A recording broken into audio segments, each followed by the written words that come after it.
as you're going along, especially on this continent, you have to be aware of the differences between the various markets.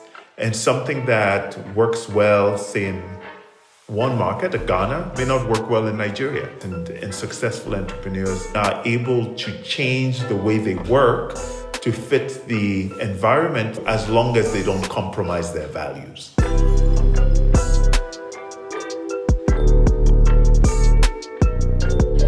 Hello and welcome to the AOU podcast, Entrepreneur Leadership in Africa, where we explore more on being a bold entrepreneur leader. I'm your host, Savannah Olo, and today I have with me Victor Williams. Victor Williams is a former Standard Bank Group Head of Corporate and Investment Banking, Africa Regions. He specializes in mergers and acquisitions. To kick off, we asked him what the worst advice he had been given was, and I think you would want to hear this. Today, we discuss the importance of mergers and acquisitions and when you think scaling up in the course of your entrepreneurial journey is important. Victor also shares some of his personal experiences and transitions that he's made in his life. Do you know what key steps entrepreneurs should have in mind when creating seamless operations in their businesses? Well, stay tuned and know it all. Join us as we uncover a whole new world from our diverse community of entrepreneur leaders. Ladies and gentlemen, join me in welcoming Victor Williams. Great. So thank you so much, Victor, for being with us on the AOU podcast today. It's a pleasure to see that you could take time out of your very busy schedule to be with us. I usually like to start with an icebreaker. And today's icebreaker is, what is the worst advice you've been given growing up? The worst advice I've been given growing up. Right. I think, and I can't remember whether this was specifically said to me. Right. But I think it was certainly a sense when I was growing up in Sierra Leone that at that age, when we were in secondary school, call it between ages 11 through 17, Right. we had a sense that at that age we could determine what it is we were going to do with our lives. And so decisions around what we studied or what classes we took, whether they be in the sciences, the arts, or in what you might call the business/commercial streams, that those decisions were really impactful and would shape the rest of our lives. With hindsight, that was a very wrong notion. And I think my life has been about going in the direction of my passions and my interests and letting everything else take care of itself. Great. Thank you so much for that. So what do you think was your way forward from there? Like what is your stepping stone into, your after the light bulb lit up in your head? Well, it all depends on where you are and what's happening when the light bulb goes off. I mean, I started off, as I said, I grew up in Sierra Leone and went to secondary school there, to the Prince of Wales School, for those who know Sierra Leone. And I was in the sciences and studying physics and chemistry and biology and math. And that led me to think that I was going to be an engineer. And so I pursued engineering into university. And I enrolled in university as an engineer and did engineering for the first couple of years. And then I took a class in thermodynamics, which was very hard. It was the class very random as well. Close.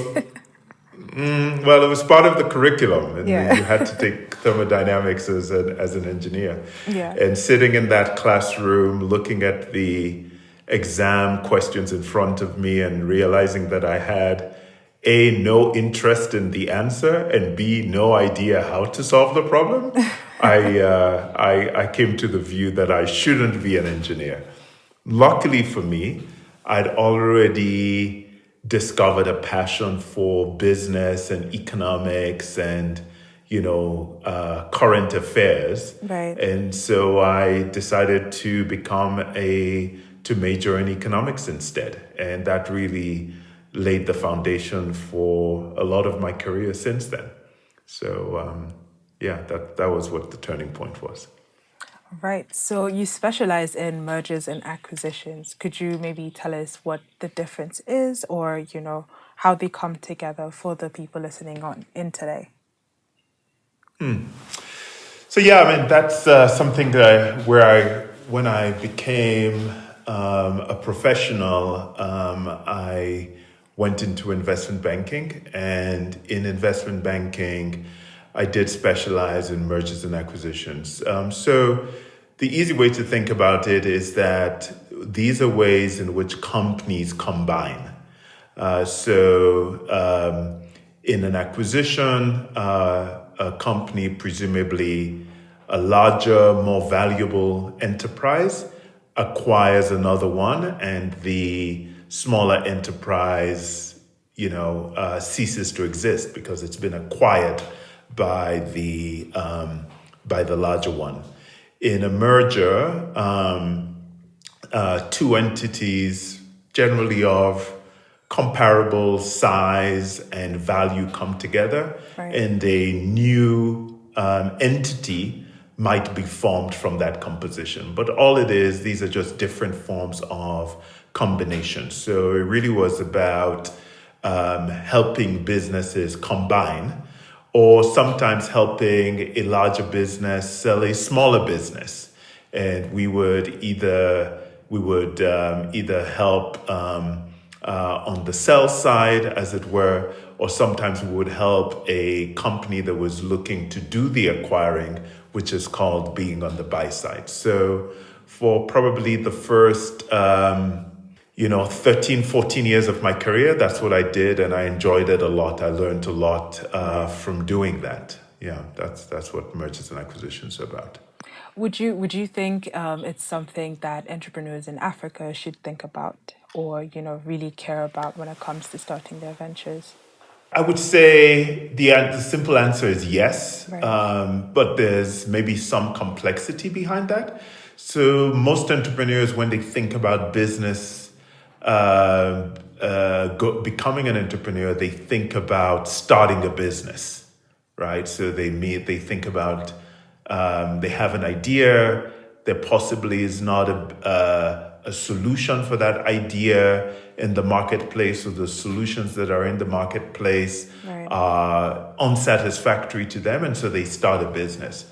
But actually, you can be an entrepreneur and decide to acquire an existing business and reshape it or grow it in the direction you'd like to take it.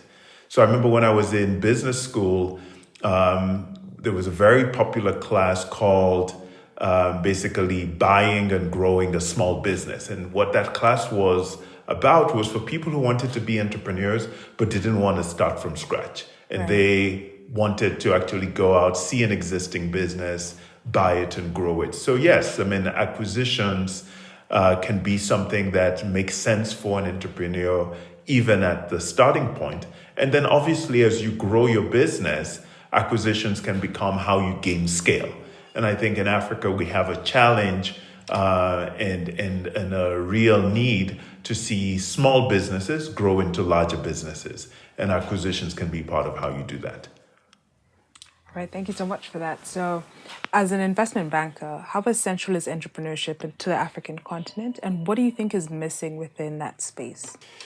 Well, look, I think the African continent, someone I respect very much, a central bank, the central bank governor of Kenya said once that Africa is blessed with problems, therefore Africa is blessed with opportunities, or some words to that effect. And entrepreneurs are integral in identifying those problems that could be opportunities and bringing to life innovative solutions for them. So if we're thinking on a broader level of having Africa grow and develop and we want to see an increase in the living conditions and the economic prosperity of Africans, then entrepreneurs and entrepreneurship is critical to that. All right. So you've worked in the US and 13 other African countries, which is a lot of places to live. So I guess you've seen a lot of things in your day.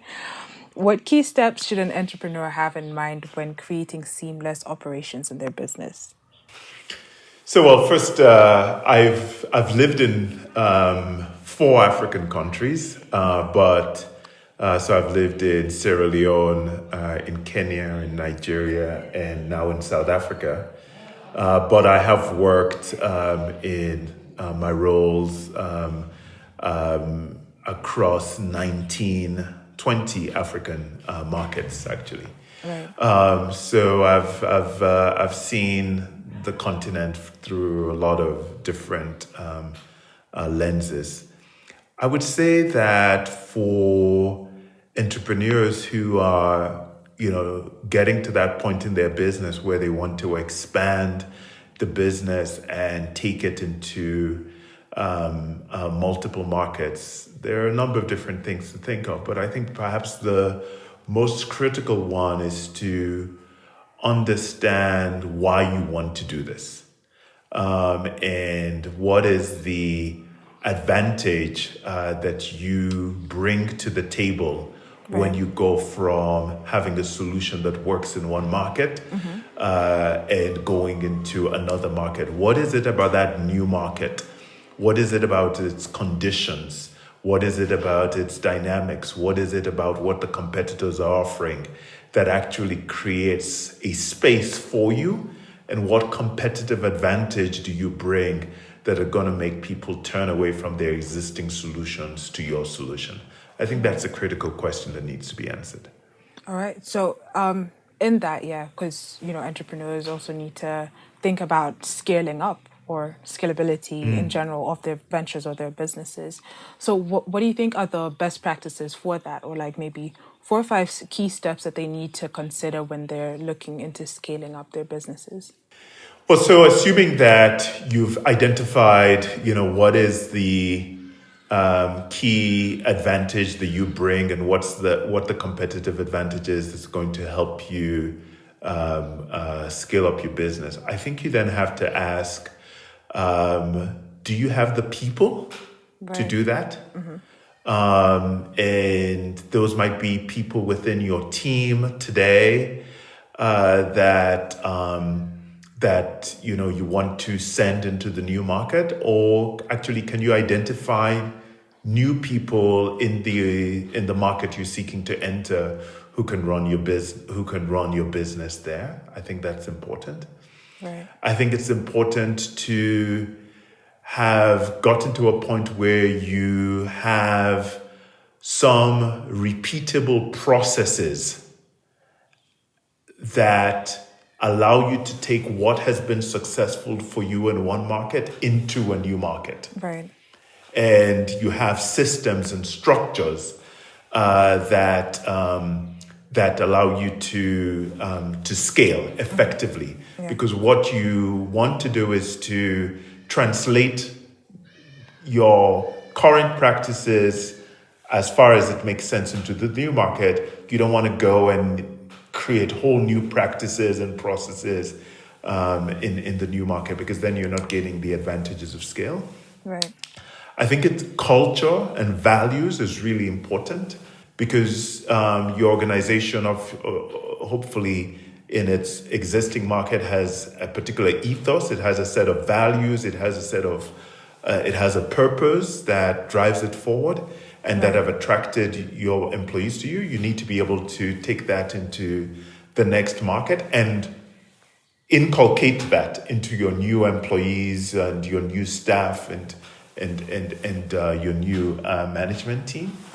And then I think you have to, as you're going along, especially on this continent, you have to be aware of the differences between the various markets. And something that works well, say in one market, Ghana, may not work well in Nigeria. And something that works well in Nigeria may not work well in Kenya. because of cultural differences in across the markets. And successful entrepreneurs are sensitive to that and are able to change the way they work to fit the environment that they're going into, as long as they don't compromise their values. And that's important. Right. So, if that's the case, hold on, just give me a second. If that's the case, how can one choose the best location when starting out? You mean when you talk about best location, you mean like going into a particular market or a particular location in a market? Going into a particular country? Location in a market, yeah.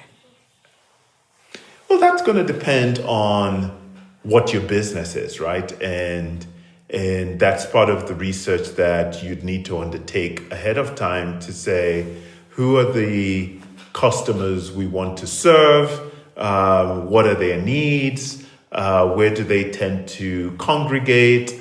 What locations will give us the best opportunity to serve these customers in a cost-efficient manner? And all of that will go into your decision. Where might we actually have access to the pool of talent, the people that we need? And all of those factors need to be weighed and considered in terms of choosing the right location. Obviously, the operating costs in particular locations also have to go into that discussion. Right. Great. So Africa as a market as well. Each individual country is rather fragmented in terms of the entrepreneurial space. What are the common bottlenecks that need addressing in Africa, in your opinion? Well, look, I mean, across the market, I think across the continent, I mean, there are a number of things. I think it's actually, probably 8-10 years ago, I would have said telecommunications. Right. I remember being in, a city in Nairobi, and being in one part of the city and trying to have a conference call with a client who was in another part of the city. And the quality of the lines was so bad that it would have been easier. Those are my country people. No, that's your country people, but it's not endemic to Nairobi. It's not a Kenya thing. This happened at that time. This happened all over the continent. Part of the reason why we had face-to-face meetings was because the phone lines were really poor. And actually, if I go from there to where we are today, telecommunications infrastructure has improved markedly. And in this, COVID world, we're working through Zoom and other technologies to have conversations that actually I don't know that we would have been having 10 years ago. So telecommunications has come a long way. It's still not perfect. I mean, you still have conversations with people in various countries and the lines drop. And in general, we find that it's easier and better to have calls over the data line as opposed to call it the cellular line, so to speak. Right. Or the landline. So telecommunications is a constraint. Still, it's a lot better than it used to be. It could be improved. I think transportation is still a huge constraint. So whether it's domestic transportation or international transportation, especially when you're moving goods. So we've all seen these pictures where trucks line up for many kilometers at a border post trying to cross. And that's a significant bottleneck on trade. We've all, I think, had challenges with air travel. And sea travel is not something that I know a lot about, but my sense is that it takes a long time, not necessarily to travel by sea, but to get your goods out of the ports when they get to their destinations. So I think transportation and logistics is a huge constraint on the continent. Power is obviously still a big constraint. I'm in South Africa and we've just been informed that there's going to be load shedding. And this is probably the most developed country in sub-Saharan Africa in terms of its power infrastructure. Right. And, in many other places, it's just impossible not impossible because people do it, but very expensive, let's put it that way. And it takes a significant amount of time to manage your power, to self-generate, to manage your diesel supplies and all of that. And that adds a significant cost to manufacturing and service industries. And so getting to the point where we had cheap, reliable power on the continent, I think would be a huge bottleneck that would, to address, that would significantly boost economic activity and production. This podcast is brought to you by Venture by AOU, a free course for entrepreneurs. Do you want to know how to overcome entrepreneurial challenges from real-life experiences? Well, Venture is an online course designed for young and aspiring entrepreneurs. It features more than 10 AOU entrepreneur leaders who will guide and inspire young entrepreneurs. You can find Venture on venture.aoueducation.com. Once again, venture.aoueducation.com. Venture, a course for entrepreneurs by entrepreneurs. Now back to our conversation. With that said, what do you think is the role of political leaders into getting the ball rolling on such things? And, to what extent can the private sector get involved as well? Well, I think both the public sector and the private sector have roles to play. I think, and maybe the balance depends on the particular situation, the particular philosophy that's at play, the capacity of or relative capacity of the public versus the private sector. Right. But in general, I think government's job certainly is to set the rules, right? Yeah. To enforce them fairly, to make it easy for people to operate without the need for special access or relationships, or corruption, as the case may be. Right. I think it helps when government indicates priority sectors and areas and dedicates its own resources to help unblock or to spur investment activity in particular sectors. Right. I think when those things happen, it becomes easier for the private sector to respond because the rules of the game are clear, the ambition of government is clear, and there is focus by government to do the things that it needs to do to unblock obstacles and hurdles. And so then you'll see the private sector generally step in. And then there's room for public-private partnerships where government and the private sector work hand in hand to address particular kinds of investments. So in those areas that I talked about around transportation, around telecommunications, around power, in all of those areas, there have been public-private partnerships in various countries, and as well as private sector-led investment when the government has put in place the right regulatory framework. So that ideally is, I think, how it can work. Yeah. All right. So sometimes expansion comes with spreading oneself too thin. When is the right time to consider expansion? And we've seen companies like Jumia closing in some markets. So what would you consider the right time to consider an expansion? It's a very good question. I think it depends so much on particular businesses and their situations, but in general, right. I think you have to be at a place where you think you've enjoyed reasonable success in a particular market.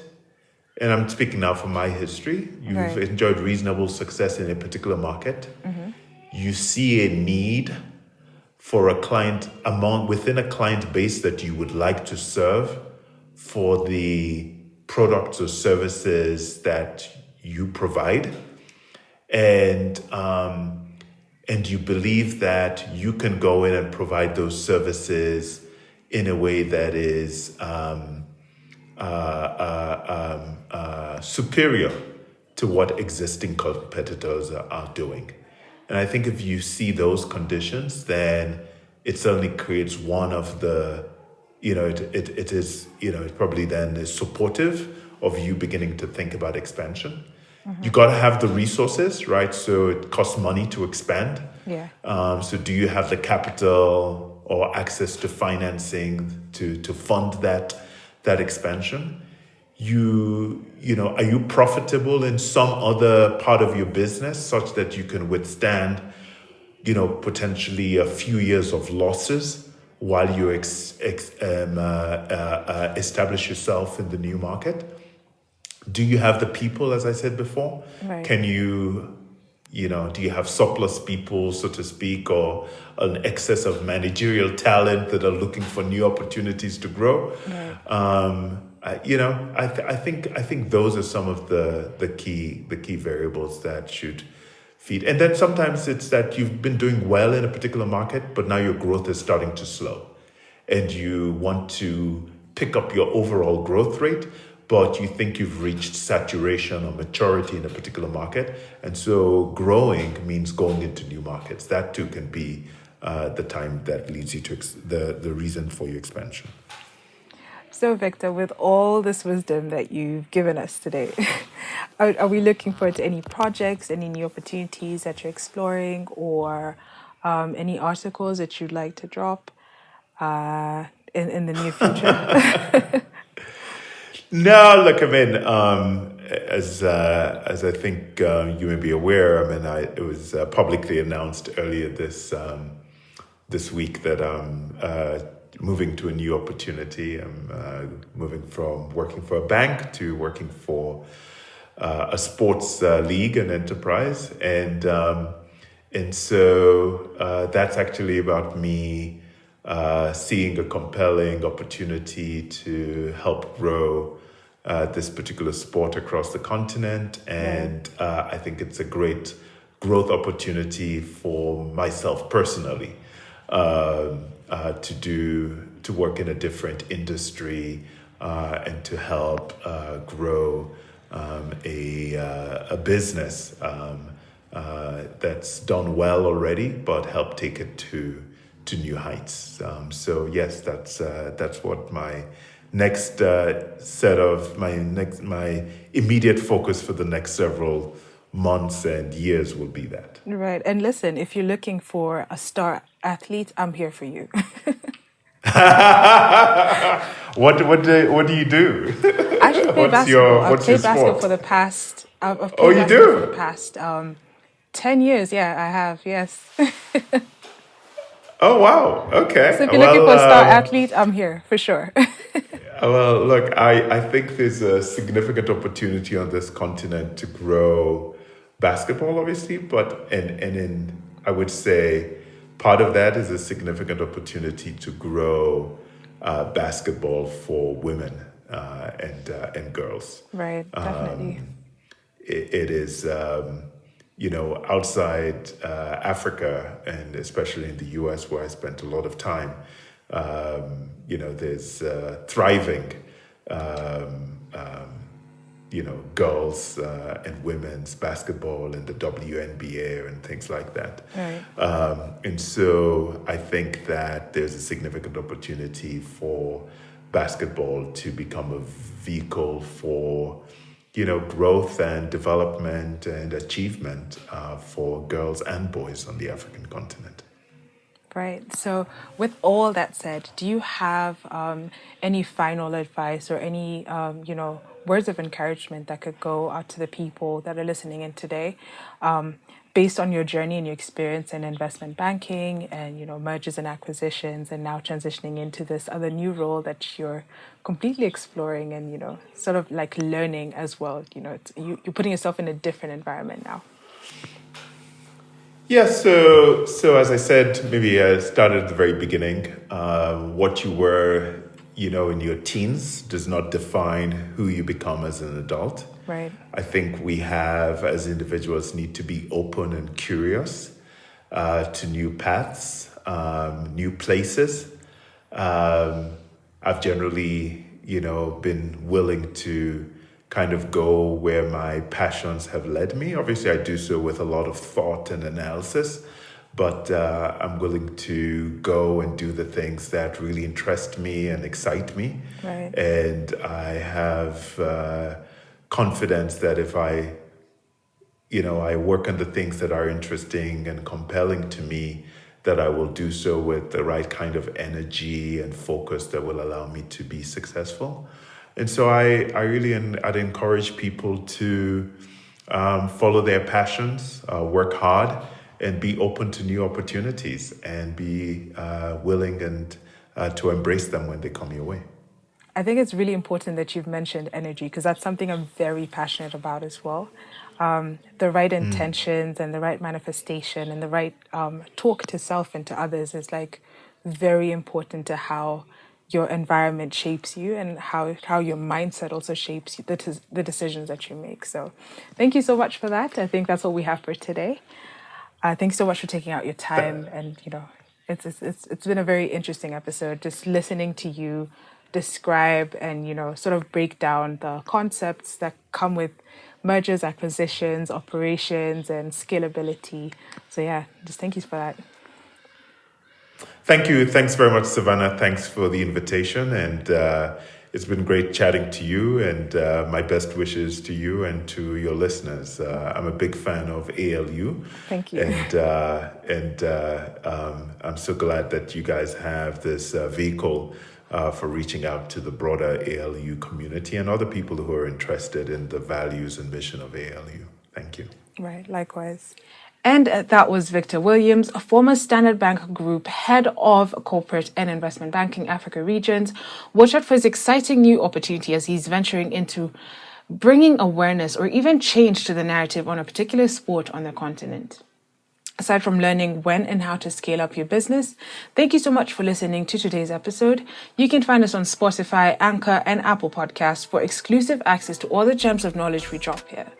Remember to subscribe to this podcast on your preferred platform. This is the AOU podcast, Entrepreneur Leadership in Africa, real stories, real experiences.